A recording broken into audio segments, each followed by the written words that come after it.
And Top Story is always brought to you by Vodafone. If you go there, they go woo you. If you the food, they go woo you. You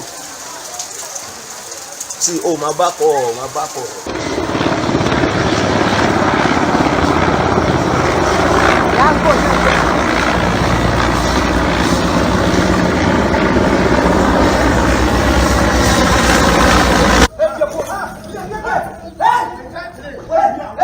Jesus.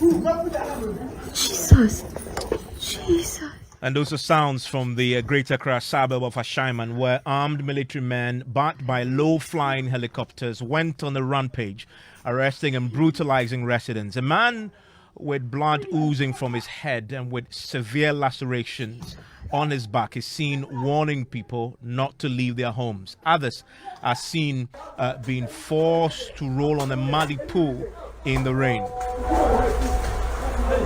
Now, the military men had been deployed into the township in reaction to the tragic killing of a colleague officer, Sheriff Imoro, who was beaten and stabbed to death by unknown assailants in the community. Residents were forced to endure self-imposed curfew, managed to capture the violence with their phones, and has been trending all day on social media. Shortly, we'll take you to Ashaiman, where we've been speaking to victims and the family of the slain soldier. The MP for the area had claimed more than 72 residents have since been taken by the military to unknown locations. We'll hear from a father desperately looking for his 3 children. But first, there is tonight a push for a bipartisan probe into the incident. Enes Nogbe is MP for Ashaiman and member of Parliament's Defence and Interior Committee. So far, they have to recall their men back to the barracks, and I'm also making a statement on the floor. The Speaker will have to refer this matter to the Committee of Defence and Interior, which I belong, and so that we probe into it, because this is becoming one too many. Any time, any day, a military guy is being touched, which I say on authority that it is not the right thing, not even civilians' right, human rights should be taken off. So, but any time this is done or this occurs in any community, you see the military trooping in to just create unnecessary tension. It happened in Y, it happened in so many other areas. Yes, civilians might have been taking the law into their own hands, but that does not warrant the military to also act the same way, because two wrongs never make a right. And so I'm urging the command to call their men back and the Speaker to institute a probe into this matter, and so that this thing will become a thing of the past.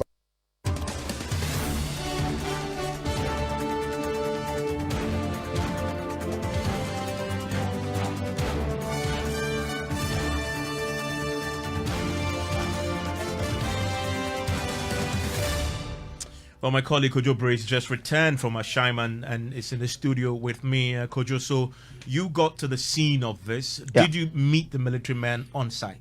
They had just left when I got there.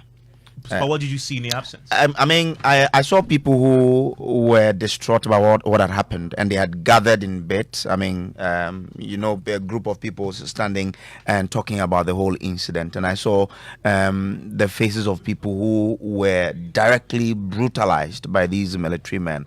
It was just, it's a community that is living in fear of what could happen next after today.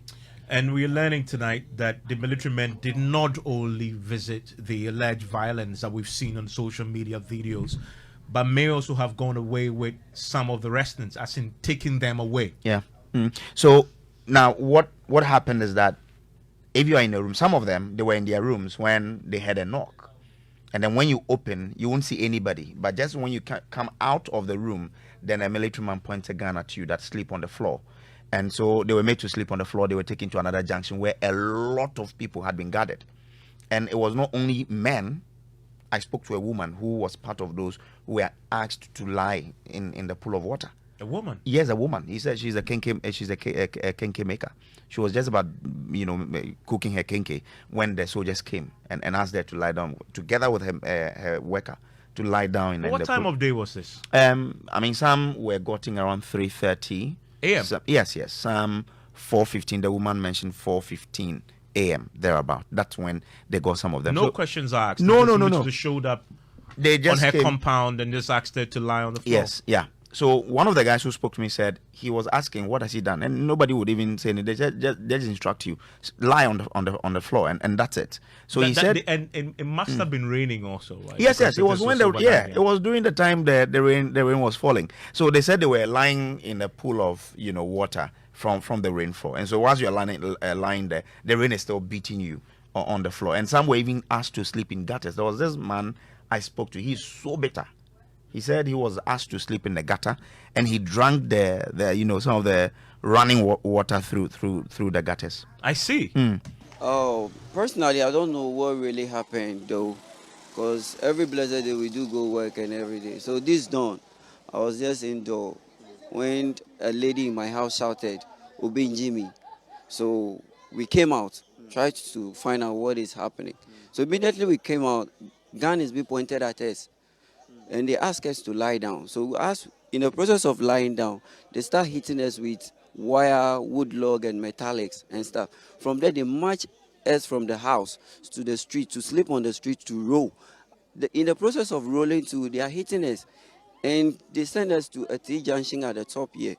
That's where we went and met a lot of men are being kept there. So we were asked to do arm pressing and stuff, roll on the floor. On the process of doing all those things, they use a metallic. I don't know what sort of metallic is that. And they use it to hit my arm in the process of doing the press up. So as you can see, there's a swelling aspect of my arm than this one. And even if you look at my back too, there's a little, by then I was wearing shirt. So it wasn't serious at that point in time. Oh, so those are the marks. Yeah, those are the marks. We were indoor.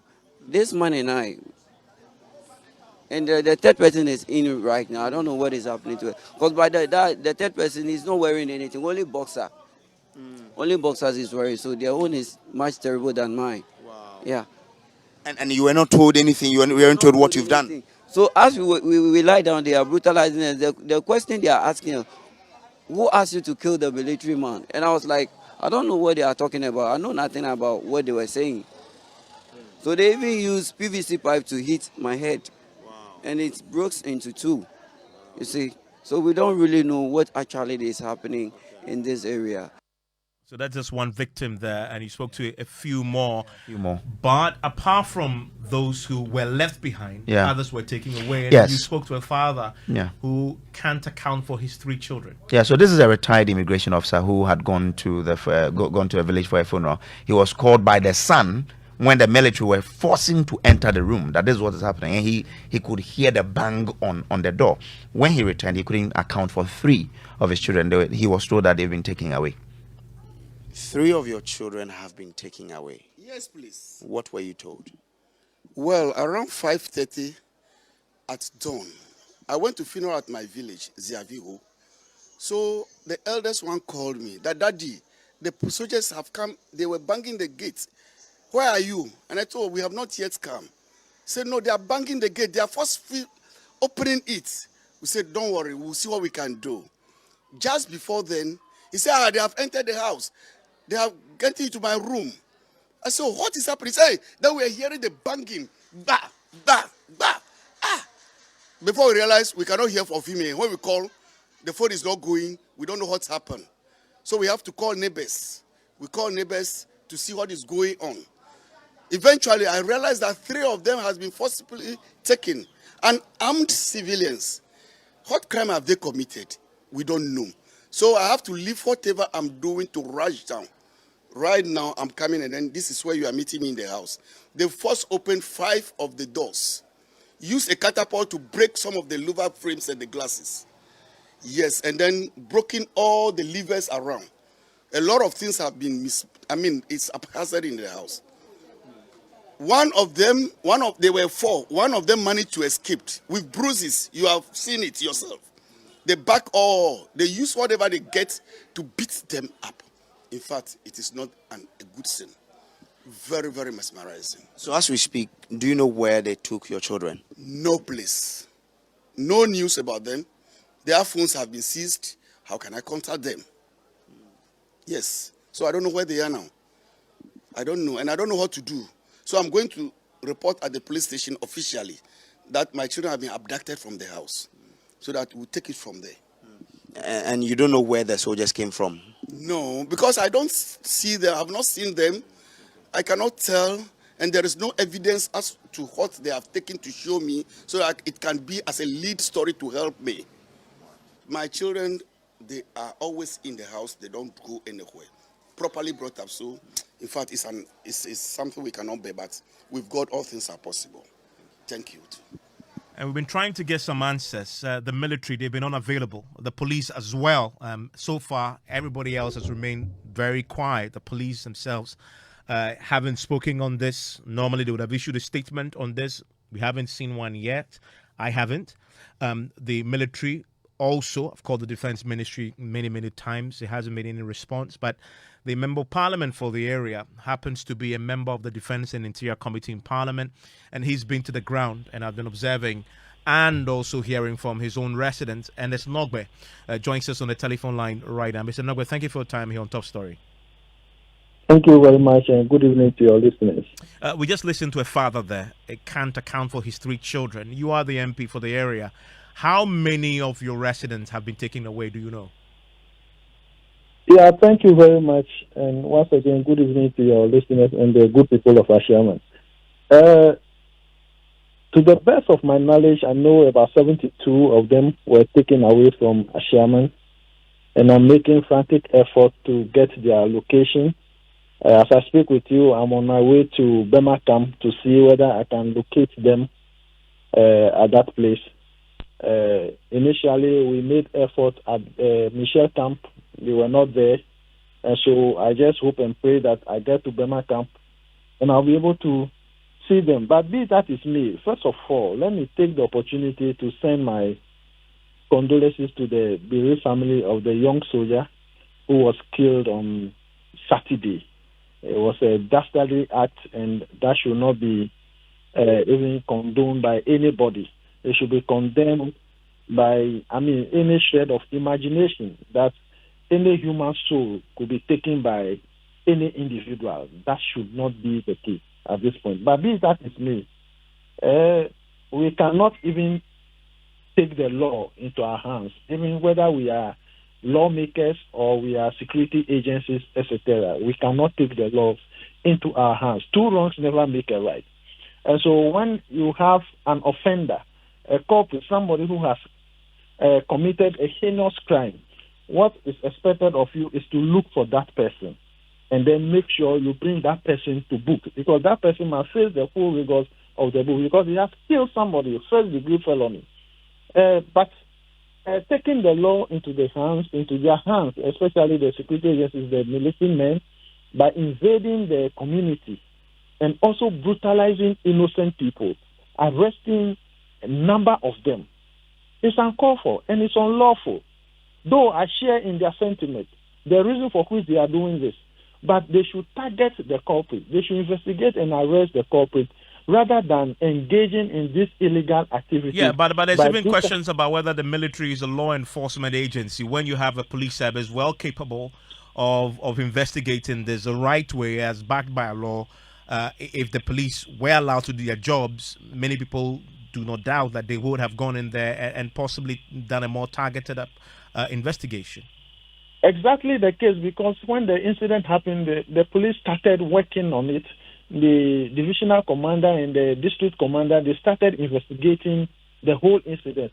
And unfortunately, we just received this news this dawn that the military has invaded the whole community. I would have wished the military would have allowed the police to continue the investigation and come out with the culprit. But for what they have done now, I doubt if they will be able to even get the culprit at this point in time, because just gathering information is about intelligence. It's not about by force. And that is why the police is trained to do that. Yeah, I mean, as you speak tonight, your parents looking for their children. You said you're on your way to Bema Camp, I think you said. You've already checked other military barracks. You haven't still been told where. It's proving very difficult for you from everything you've said. 72 people, that's a huge number, and yet you can't find a single person. Yeah, for now we can't find a single person, but we are making frantic efforts. Have you checked with the police, though? I mean, if the people who were taken away have been deposited at any police station and processed? They are not at the police station, because I spoke with the police commander who told me on authority that none of them is with them, and they don't have anybody at the station. It means they were all whisked away, and that is why I'm making effort to get them at the barracks. I made effort at the the Michel camp. Now we are going to the Bema camp to see exactly where they have been sent to, and those are my problems. If arrest is being made, what I know about the law is to hand over those people to the police, for police to do further investigation. But to take these people out of the police vicinity, send them to the barracks or wherever you send them to, I see it as unnecessary and uncalled for and unlawful. And you want Parliament?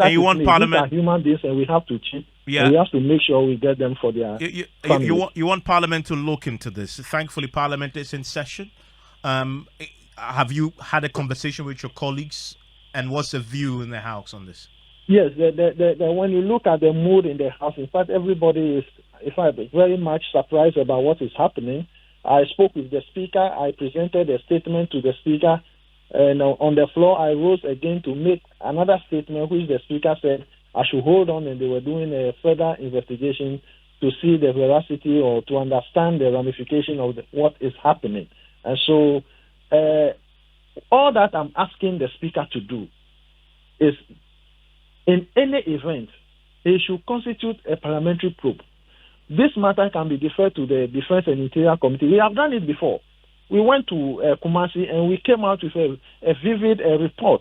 Even issues that were told on the other side by the police, we came out with the verified position of on the ground. And so I'm just urging the Speaker, when the statement is being made, he should give this particular this report to the Defense and Interior Committee to able to investigate the matter and see the reason behind the invasion of Ashaiman. Okay, Ernest Norbert, thank you very much. And he is the Member of Parliament for the Ashaiman constituency, a member of the Defense and Interior Committee. And remember that the military men had been deployed there because one of their own had been slain. My colleague, Kojo Brace, had been probing the leg of this developing story. I'll hear from him pretty shortly, but I want to speak to a man who understands the way the military works, because he himself is the Dean of the Ghana Armed Forces Command and Staff College, Professor Vladimir Entridan. So, Prof, thanks for your time here on Top Story.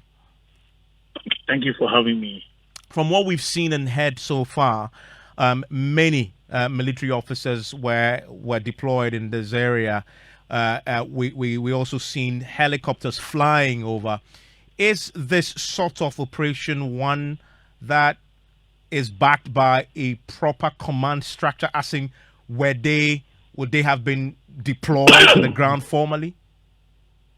Well, no military personnel can deploy themselves without a command.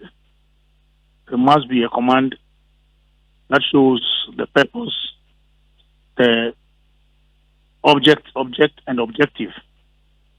In actual fact, when any military man is in any problem anywhere and is able to locate his own men, the military is obliged to go for a search and rescue operation. And by all means, somebody who is in a higher command should be able to tell the military what to do and giving the mandate to be there. If that does not happen, the military command itself will probe and find those persons to be persons who did what is not allowed in the legal practice of the military. So I strongly suspect that once helicopters are flying, then you know it's a very heavy operation. Men are on the ground, helicopters flying, as you have said. Then it means the command was given to go and rescue the person, dead or alive. In the military, don't leave their bodies anywhere. Even the person is dead, they will go for rescue and to bring the body to where it should be brought. So I strongly suspect that there must have been a command given. So I wonder what you make then of the way this was carried out. 72 people from the Member of Parliament now cannot be accounted for. We've spoken to a father who rushed home, a former immigration officer, who got home because the child had called him. The door was being banged on by officers. They eventually broke in.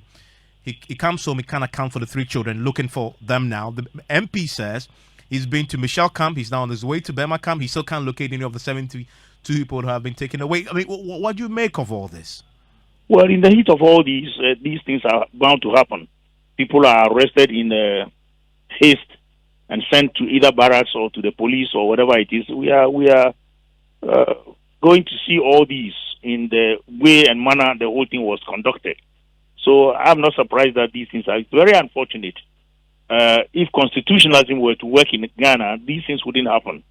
Had we see a military officer in uniform and pounce on him and kill him, I mean, Mahama's case should be in our head now. People are on trial for killing Major Mahama and several other things. I lament a situation where some few years back, an officer who worked with somebody who worked with the, I think, Cocoa Board or so, had gone to his village in the central region. The mother was dead. There was no hospital around, a morgue or that kind of thing. Carrying the mother in his trunk and driving towards Accra. People felt he was a killer or whatever it is, and they lynched him and spoiled the car and took the body out of the car. It was found out that no, this is a man who works in Accra.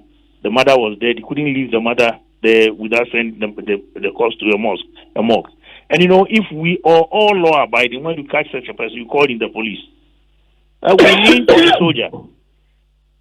I'm listening. And also, I mean, you make the point, but because this had to be, a soldier had been killed in the fashion it happened, the soldiers, they don't have, from everything I've read, the law enforcement powers. Shouldn't it have been led by the police in this matter?